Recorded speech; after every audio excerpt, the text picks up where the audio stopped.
Most of the parents we spoke to decried the high cost of books that has forced some to buy only a few of the required books and school supplies. Sahi tunanunua vitabu na uniforms for back to school.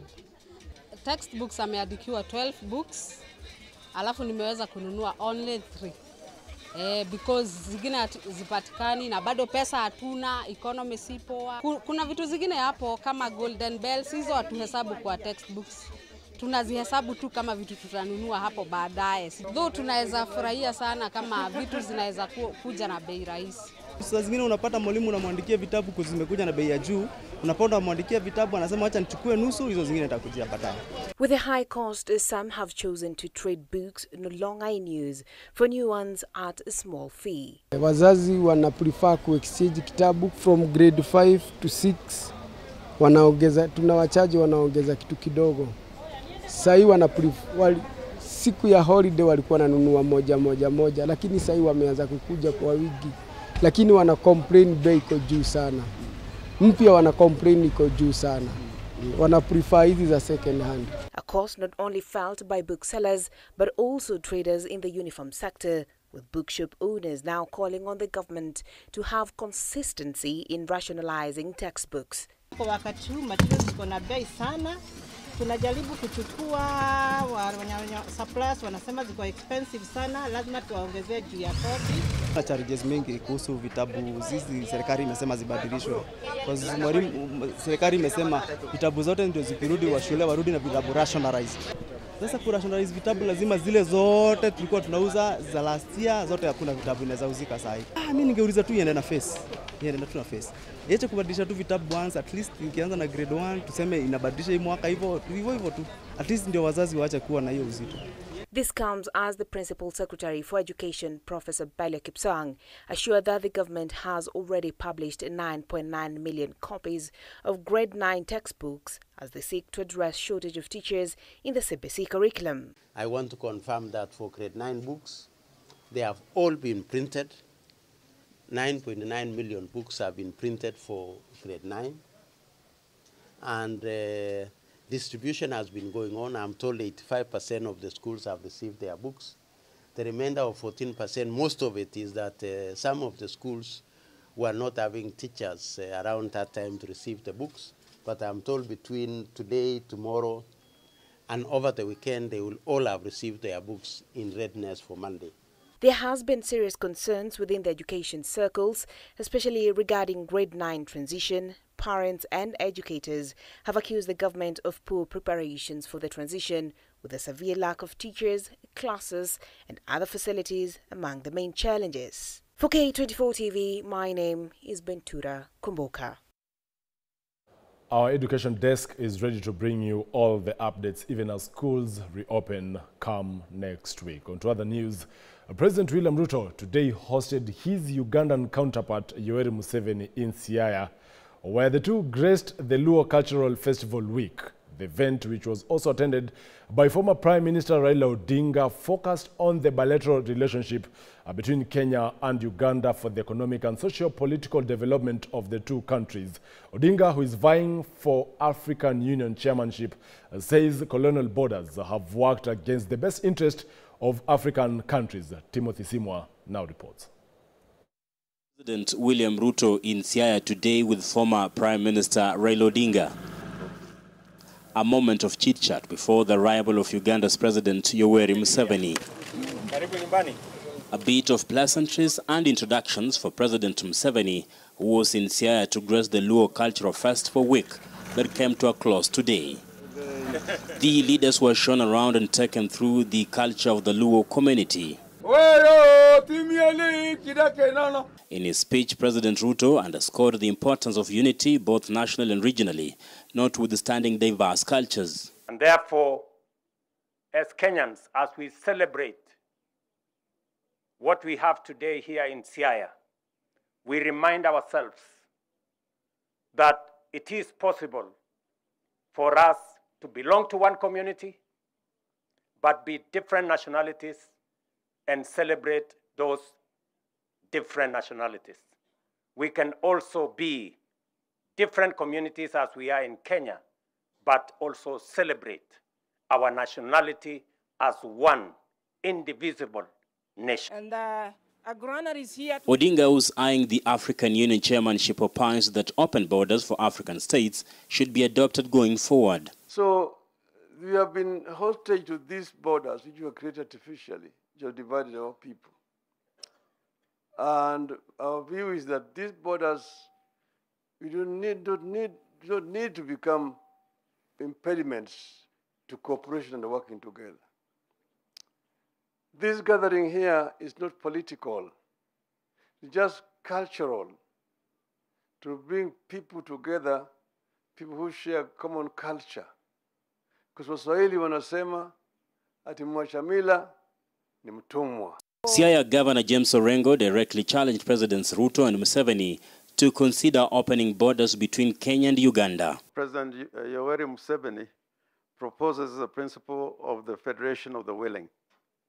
And I think in pursuit of that principle, if Kenya and Uganda, we can have open borders, it would be a good start. In bid to promote fishing, a socio-economic culture among the Luo community, Ruto announced plans to construct a fish landing site worth 100 million in the county. Part of carrying this culture to the next level.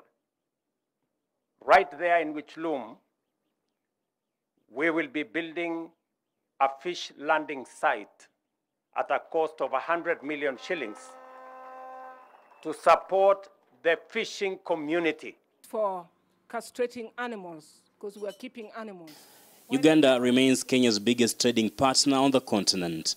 Timothy Simwa, K24 TV. Used differently. The man could have... Away from that, social media activist Francis Gaidho is now a wanted man. The Directorate of Criminal Investigations, DCI, says Gaidho is wanted for various criminal activities, among them publishing false information in violation of Section 23 of Computer Misuse and Cyber Crimes Act. The blogger is also an investigation for sharing personal information of a senior officer and publishing false information contrary to the Cyber Crimes Act. Gertrude Burgay with the details. Francis Gaidho, a social media activist, has now been summoned by the Directorate of Criminal Investigations, DCI. According to the DCI, Gaidho had been charged with the offense of publishing false information in violation of Section 23 of the Computer Misuse and Cyber Crimes Act. The Milimani Law Courts issued a warrant of arrest for the blogger, who is said to have absconded a court session on December 4th, 2024. He failed to attend the court session last month, prompting the Milimani Law Courts to direct the DCI to apprehend the suspect forthwith. Not be able to respond. The DCI also revealed that the blogger is under investigations for sharing personal information of a senior public officer and publishing false information contrary to the law. If apprehended, the suspect will face multiple counts of cyber harassment for a post which is accused of defaming senior government officials. The DCI officers have since forwarded the files to the Office of the Director of Public Prosecutions, DPP, pending further direction. This comes amid concerns by the Kenya National Commission on Human Rights over a growing number of alleged harassment and kidnappings of government critics, noting that the total number of such cases stands at 82 since the anti-government protests in June last year. Even as the police hunt for Gaidho, Gideon Kibet, Bernard Kavuli, Peter Muteti, Billy Mwangi, Ronnie Kiplagat and Steve Kavingo are still missing after they were reportedly abducted and illegally detained. Gertrude Burgay, K24 TV. Francis Gaidho has earlier this evening told the DCI that he will be presenting himself to authorities on Monday, January 6th. In his response, Gaidho told the DCI that he was neither a criminal nor a mad. And still on the same breath, religious leaders are now piling pressure on the government to promptly intervene and end the ongoing wave of abductions in the country. They have criticized the government for targeting the youth, which is a demographic that overwhelmingly supported the president's rise to power in 2022. As Elected Nodera reports, on this issue that has now become a bone of contention, the church has also called on political leaders to prioritize development in the year 2025. Continue to take center stage. Families in anguish as they worry about the whereabouts of their sons, with calls for the release of those taken against their will, renting the air. These calls seem to be intensifying and will not end until all victims who have fallen to the harsh reality of potentially criticizing the government are set free. Ni watoto wetu vile wanashikwa na wanapotea bure. Ni watu kutolewa kwa makaburi. Wanatolewa kwa kware ile inatoka mawe. Wakiwa na ngunia. Hiyo yote ni kuua. Hiyo yote ni kumaliza. Aside from a section of political leaders and other Kenyans, the church also continues to weigh into the conversation, and in this new year 2025, they demand that abductions be stopped. Naomba rais wetu awe na huruma. Hiyo maneno yote apinge kabisa. President wetu nisi tuliwachagua. Na hata hao watoto waliwachagua. Na ni hasira wako nayo. Ili wanaona njia mwafaka ya kuwaongeresha ni kupitia hiyo njia ya mitandao. The clergy is urging the Kenya Kwanza government to cease intimidating and harassing its critics, calling on President William Ruto to fulfill his campaign promises as they urge the youth to use social media responsibly. Vijana wetu wako na hasira na huu president wetu wa Kenya kwa sababu ya kuahidia kazi, kuahidia mambo mengi, kutenga na haifaulu. Tunaonekana kwamba amekuwa muongo sana. Kwa hiyo tunaomba vijana tuwe na utulivu na tusifanye kitendo kingine kama hicho kwa sababu ya kesho yao. Speaking in Gatanga, Murang'a County, during the New Year prayer service, residents also criticized their elected leaders for neglect, claiming they have failed to fast-track this resettlement of more than 4,000 Kakuzi squatters. Si walitutoroka. Nawaambia wakuja karibu. Bado masiku inaendelea. Walisema watakuja lakini wakatoroka. Watatukuta.